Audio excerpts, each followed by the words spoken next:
Bonjour à toutes et à tous et bienvenue dans Cinefiles pour cette petite critique de Absolomme 2022, un film sorti en 1994 de Martin Campbell. C'est un film qui est une adaptation, ou peut-être très librement inspiré, du roman de Richard Hurley, The Penal Colony, publié en 1987. C'est un film avec Ray Liotta, Lance Henriksen, Stuart Wilson, Kevin Dillon et aussi un autre Kevin J. O'Connor. C'est un film qui a coûté 20 millions de dollars, il en a rapporté, à ce que j'ai lu, 15. Il dure 1h58 et qu'est-ce qui se passe pendant ces 1h58 ? Eh bien, c'est notre Ray Liotta qui est un Marines qui se retrouve dans une super prison bien sécurisée. C'est une histoire d'évasion, très clairement. Alors pourquoi ça se retrouve dans le cycle Mad Max, cette affaire ? Ce sera tout l'enjeu de la critique.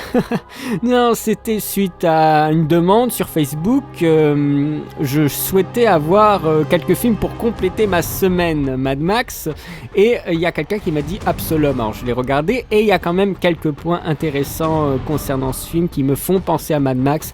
Après, étant donné que Mad Max n'a pas eu de descendants directs, eh bien je dois me contenter des restes de petits morceaux de viande parsemés dans certains films, et Absolomme 2022 fait partie de ces films. Il s'appelle No Escape en VO. Et nous sommes dans un futur dystopique, donc une espèce de présent futuriste, mais qui n'est pas de la pure science-fiction. Après, on pourrait dire que c'est de la science-fiction, puisqu'on a une prison science-fictionnelle. On pourrait dire que le pitch de ce film, c'est qu'un banni, donc Ray Liotta, va en prison pour les bannis, mais la prison elle-même le bannit sur une île dans laquelle il y a deux communautés de bannis qui le bannissent. En gros, c'est ça, mais je plaisante pas, c'est vraiment ça.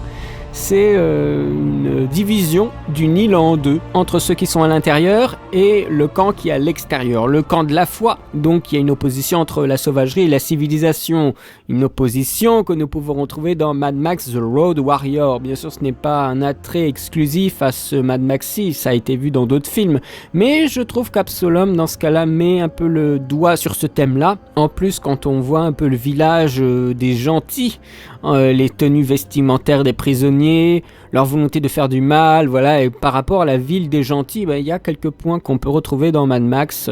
Certaines personnes trouvent que le film n'a rien à voir avec Mad Max 2 et tournerait plus autour de New York 1997. En même temps, Mad Max se déroule en Australie, qui est une île, et ici, Absolomme, c'est une île également. Je dis ça, je dis rien. En dehors de Mad Max, on peut aussi faire plein de parallèles avec d'autres films, avec Battle Royale. Bien sûr, quand je dis des parallèles, ce sont des films Battle Royale ou Waterworld pour le village. Ce sont des parallèles qui sont faits avec des films beaucoup plus contemporains qu'Absolomme. On pourrait dire qu'Absolomme m'a inspiré. Bon, peut-être, on ne sait pas. Mais bon, Battle Royale, c'est une île ultra surveillée, un lieu d'action violente, et Waterworld, l'apparence du village ressemble beaucoup. C'est un grand problème avec Mad Max, c'est qu'il y a très peu de films qui sont issus de cette trilogie. Et ne me parlez pas de The Rover, parce que j'ai vu The Rover, ça n'a rien à voir avec Mad Max. Mad Max, il y a une véritable volonté de survie. Une volonté de survie qui passe par la violence et par des courses-poursuites. Dans The Rover, les mecs qui viennent se faire tataner la gueule sans répliquer. Ça, c'est juste impossible que ça se passe comme ça dans Mad Max. Mad Max, c'est beaucoup plus terre-à-terre, beaucoup plus basique. Alors que The Rover, t'as le mec qui arrive, je veux ma voiture, et il se défend même pas, et t'as les mecs qui viennent devant le gars qui a un flingue chargé, pointé vers lui, et se fait descendre bêtement. Ça, jamais dans Mad Max on aurait des choses comme ça. Des choses aussi désincarnées. The Rover est désincarné. C'est fait pour, j'en suis certain. Ça contribue à une ambiance qui lui est propre, mais en attendant, ça n'a rien à voir avec Mad Max. Le film en lui-même est une poursuite. Je fais une critique de The Rover à l'intérieur de Absolomme. Une critception.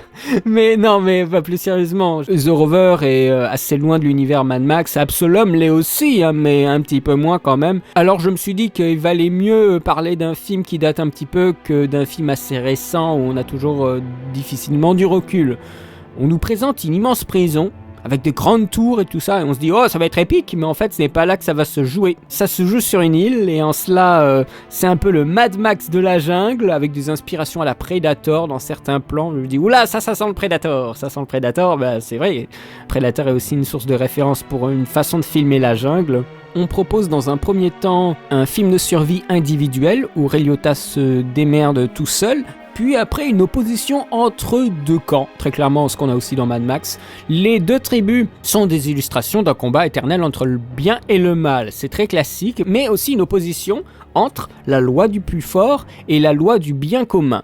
Marek est le chef de la tribu là, des maraudeurs, c'est le leader sans pitié de ce groupe ultra violent, vraiment proche de l'univers de Mad Max dans les costumes, dans la bestialité, le rassemblement, la horde, c'est vraiment une horde, sauf que là ils ont pas de matériel pour construire des véhicules et ça servirait un peu à rien d'en avoir en jungle. C'est le seul à avoir un flingue, tout le reste ils se battent avec ce qu'ils peuvent trouver, donc il y a aussi comme Homungus qui a son flingue un peu spécial là, de gros revolver là, bien lui aussi il a une arme spéciale qui est une espèce de lance-grenade avec une seule grenade. Mais voilà, là c'est typiquement inspiré. Après ce n'est pas le truc super bien fait, mais c'est clairement une inspiration. Et de l'autre côté on a le père qui est on va dire un guide spirituel avec sa communauté qui est auto-gérée. Donc les mecs ils ont des animaux, ils ont des plantations et ils essayent de survivre tout simplement. Et Absalom nous offre en filigrane une jolie petite critique de la société américaine, notamment des risques liés à l'exploitation des prisons et par des sociétés privées. Ça, les sociétés privées c'est un grand thème de la science-fiction. On a eu des exemples assez évidents avec... je crois l'année précédente, je ne suis pas sûr, avec Fortress de Stuart Gordon, avec Christophe Lambert. The Fortress, je vous invite à regarder aussi ce film, c'est un film d'évasion qui est bien. Pour le coup, il est vraiment bien, Fortress. Bien sûr, c'est un film qui vieillit, c'est un film différent, mais c'est vraiment intéressant, Fortress. Le directeur d'Absalom, qui est un espèce de petit gros, ne se contente pas simplement de surveiller les gens, faire en sorte qu'ils ne s'évadent pas de la prison, mais il prend aussi un plaisir pervers à pousser les deux clans à se battre entre eux. Et partant aussi du principe qu'il vaut mieux diviser pour régner. En outre, le film propose une réflexion aussi intéressante sur l'opposition des deux formes de société, l'une violente et anarchiste, et l'autre plus douce et paternaliste. Malheureusement, le réalisateur cède peut-être un petit peu trop facilement au manichéisme. Après, peut-être qu'on n'attend aussi pas forcément des choses très très poussées avec ce genre de film standardisé. On aurait pu penser peut-être que la deuxième forme de civilisation pouvait aussi amener à une forme de dictature, mais une autre forme de dictature, dictature par la foi, par exemple, par la religion. Or, ce n'est pas le cas, le père est quand même bien perçu par le public et par Ray Liotta. Comme je l'avais dit, c'est plus un film d'évasion qu'un film de voyage comme Mad Max. Voilà, The Fortress, avec Christophe Lambert, est un bon exemple pour créer un lien. On peut aussi penser peut-être à une inspiration vague de la série Le Prisonnier, qui est une excellente série. Là vous passez Game of Thrones et tout ça, regardez Le Prisonnier, ça date de 1967. Le Prisonnier c'est une série méga importante, c'est genre cette série qui a amené aussi à tous ces films d'évasion comme THX ou comme The Truman Show, des choses comme ça. Le Prisonnier c'est vraiment une super série. Alors les personnages, parlons un petit peu des personnages. Ray Liotta, oui, non mais c'est une très bonne question. Pourquoi ils ont pris cet homme-là ? Sûrement parce que il ne coûtait pas cher. C'est vrai que passer du second rôle au premier rôle, c'est un peu violent. Il n'a pas beaucoup de charisme. En fait, non, j'ai un problème avec lui. C'est parce que je l'ai vu dans le film Heroic Fantasy de Uwe Boll, Au nom du roi. Et depuis, j'ai du mal à le voir en fait. Bon, je veux dire, c'est un rôle standard. Il manque peut-être un petit peu de charisme dans le film, il est peut-être pas assez bien mis en valeur. Il incarne le héros du film, donc Robbins, un ancien militaire qui est déchiré entre le bien et le mal. Ses nuits sont hantées par des visions d'un massacre de civils commis par son unité, et il rencontre d'abord les méchants, donc des méchants cannibales qui combattent les gentilles âmes. Lance Eriksen campe un personnage à la fois sage, psychologue et protecteur, donc le père opposé à celui de Wilson qui est un psychopathe. On oppose alors les hommes du père, plus semblables à des moines, aux guerriers de Marek, voilà. Et le film devient alors peu à peu une croisade pour ce Robbins qui doit décider entre les deux camps son libre arbitre, son libre arbitre est sollicité, mais il ne choisit réellement aucun camp. Enfin si, il choisit quand même d'être avec les gentils, mais son but avant tout c'est de partir de cette île, et à la fin les méchants sont vaincus et la ville des gentils est réduite en cendres, donc son choix n'a pas vraiment été clair. C'est un personnage masculin, dans un film masculin, il n'y a absolument pas de femme, je crois pas qu'il y ait une seule femme au casting. Bon, ce n'est pas un mal, hein. Moi j'aurais mal vu une romance comme ça installée, un peu bricolée. Donc c'est un film qui est plutôt bon dans ce cas-là, parce qu'il ne fait pas ce compromis-là, donc c'est plutôt une bonne chose, hein. On ne tente pas de faire autre chose, cela rend le film plutôt honnête. Après, l'investissement émotionnel est complètement réduit à néant, hein. Le prisonnier torturé par la guerre, ça c'est de la foutaise, hein. Enfin, c'est de la foutaise. Ça peut humidifier vaguement les yeux de gens pas habitués, mais en fait on s'en fout quoi. L'intérêt de ce film, en gros, sa promesse, c'est comment vont-ils sortir de là, hein. C'est pas est-ce qu'ils vont s'en sortir ou non, c'est comment vont-ils sortir de ce merdier. Est-ce qu'ils vont seulement sortir de cette île?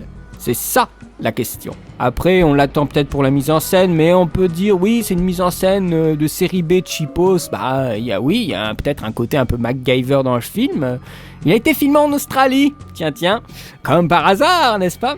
Après, on a déjà vu ces images, quoi, mais bon, le film, il se tient bien, il est bien réalisé, il est rated R. Je crois bien que c'est le film qui a été fait juste avant GoldenEye, je peux me tromper, mais je crois bien, donc c'est peut-être ce film qui a motivé les troupes, qui a motivé la MGM pour filer GoldenEye à Martin Campbell.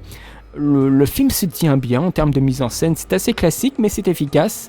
La musique est intéressante étant donné que c'est celle de Graham Revell qui est le compositeur du 13e guerrier. La composition du 13e guerrier qui a été refusée par Crichton. Et ici il nous fait une musique assez tribale, puisque bien sûr ça se passe aussi en partie dans la jungle, c'est assez primitif, c'est assez intéressant pour un film qui reste un divertissement classique. Vraiment le chose, il faut pas s'attendre à des trucs de fou, mais ça marche dans son optique. Je pense qu'il est saupoudré de l'ambiance, pas forcément de l'ambiance, mais de petites références à Mad Max. Je crois que, mis à part Waterworld, il n'y a aucun autre film qui se revendique très clairement de Mad Max. Mais vraiment, on pose ses couilles sur la table et on dit ça c'est Mad Max, tout du long du film. Waterworld, on peut pas trouver plus référencé à Mad Max que Waterworld. Waterworld d'ailleurs, qui arrivera dans cette semaine, je pense que vous vous en doutez bien, ce sera la critique du dimanche. La critique du dimanche. Oui, donc j'ai terminé avec ce film, je lui mettrai, c'était pas mauvais, je lui mettrai un petit 12. Un tout petit 12. Oui, je lui mettrai un petit 12. Non, je pourrais même dire un 11,5. Ce n'est pas mauvais, mais c'est assez oubliable. Il y a quelques trucs qui sont pas mal. Allez, on va dire un 11,5. Voilà. C'était une petite critique, mais c'est aussi une critique à la hauteur du film. Donc une petite critique pour un petit film. J'espère que ça vous plaira. J'espère que vous ne serez pas trop déçus de ce choix. Peut-être que vous aurez souhaité peut-être un autre film. Mais sachez aussi que Mad Max n'est pas forcément le film post-apocalyptique. Je ne peux pas penser, je sais pas moi, The Book of Eli comme étant un successeur de Mad Max, ça n'a rien à voir. N'oubliez pas aussi qu'il y a eu d'autres films post-apocalyptiques qui ont eu leur lignée à eux, mis à part Mad Max, Maléville, Stalker, des films comme ça, hein, donc qui sont aussi apparus dans ces années-là, voire même plus tôt que Mad Max. Donc il y a aussi des références qui viennent d'autres films qu'il faut essayer de démêler un petit peu et il faut se renseigner tout simplement. Donc j'ai jugé bon de vous parler d'Absalom parce que pour moi il y avait quelques liens avec Mad Max qui me semblaient quand même un petit peu évidents. Ils ne sont pas visibles juste devant soi, mais il faut un petit peu creuser et c'est tout à fait possible de les trouver. J'espère que ça vous aura pas déçu cette petite critique et quant à moi, je vous remercie de l'avoir vu. N'hésitez pas à poster les commentaires si vous l'avez vu, si vous trouvez que c'est pas la meilleure représentation de Mad Max. Justement, si vous avez des films qui pour vous sont clairement inspirés de l'univers de Mad Max, n'hésitez pas à les mettre en commentaire. Bien sûr, je pourrais pas vous les faire d'ici la fin de la semaine, mais ça me permettra de les regarder et peut-être de en faire une vidéo par la suite, hein, qui sait, peut-être d'ici la sortie du prochain, je ne sais pas. Le défi est lancé. Oui, on m'avait déjà proposé des trucs sur Facebook, mais j'ai pas tout vu. Mais de ce que j'ai vu, ça avait l'air sympa, mais plus un univers classique de post-apocalyptique, donc post-nucléaire, des choses comme ça. Mais Mad Max n'a jamais été post-apocalypse. C'est juste le pétrole qui a un petit peu tout foutu en l'air, mais la société il tient encore debout. Mais après, c'est Miller qui a voulu, au fur et à mesure de ses épisodes, déshumaniser la planète et rendre le sol aride et rendre les gens de plus en plus fous. Mais il n'y a jamais eu de conflit nucléaire, c'était juste un conflit par rapport au pétrole qui s'est complètement raréfié et l'enjeu du pétrole et du transport est devenu extrêmement important. C'est ça qui a rendu les gens instables, mais en aucun cas un conflit nucléaire qui a embrasé la Terre. Si ça se trouve, il n'y a qu'en Australie où les gens sont devenus fous. Il y a sûrement des zones sur la Terre qui arrivent encore à tenir les bouts. Donc voilà. Je vais terminer cette critique, j'espère qu'elle vous aura plu. Quant à moi, je vous donne rendez-vous très très bientôt pour de prochaines vidéos. Allez, salut!